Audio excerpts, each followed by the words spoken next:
اصل کامیاب ہوا ہے جو آخرت میں کامیاب ہوا. دنیا میں چاہے کوئی شخص گمنامی کی موت مر گیا کسی فٹ پاتھ کے کنارے، اس کو لاوارث لاش کے طور پہ بغیر کفن کے بھی دفنا دیا گیا، تو قبر میں اسے جنتی کفن مل جائے گا.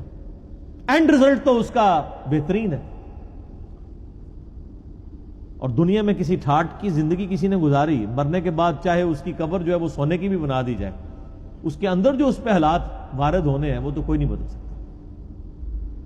تو وہ شخص بڑی خوشی کے ساتھ اپنے گھر والوں کی طرف لوٹے گا اور فخر سے بتائے گا، یہ دیکھو میں آج کے دن کے لیے تیاری کر رہا تھا، میں کامیاب ہو گیا.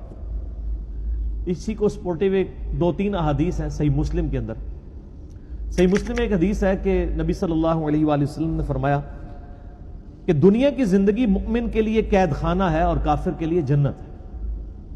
قید خانے میں انسان اپنی مرضی کی زندگی نہیں گزار سکتا، کھانے پینے کی پرابلم بھی رہتی ہے، فاقے بھی آتے ہیں، مرضی کا کھانا بھی نہیں ملتا. جن لوگوں نے جیل گزاری ذرا ان سے پوچھیں.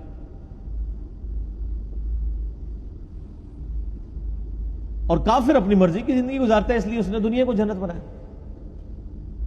اور ایک اور حدیث ہے صحیح مسلم میں کہ دنیا اور آخرت کی مثال ایسے ہے جیسے کوئی شخص اپنی انگلی سمندر میں ڈبوئے، اس کے ساتھ جو پانی لگے گا وہ دنیا کی زندگی ہے، اور سمندر انفینٹ نہ ختم ہونے والی آخرت کی زندگی. کمپیریزن ہی کوئی نہیں ہے دونوں کا. اب کوئی آخرت میں کامیاب ہوتا ہے تو وہ تو ہمیشہ کی کامیابی اس کا مقدر ہوئی بھی ہے نا.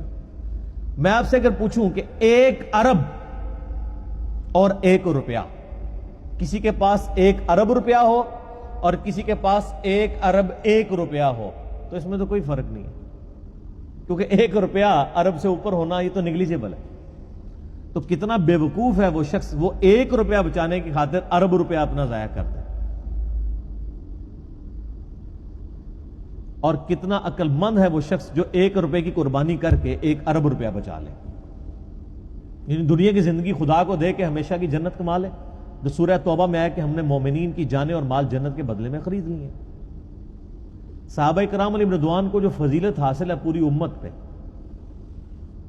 وہ اسی لیے ہے کہ انہوں نے قربانیاں دی ہیں، جان مال ہر چیز کی آخری درجے.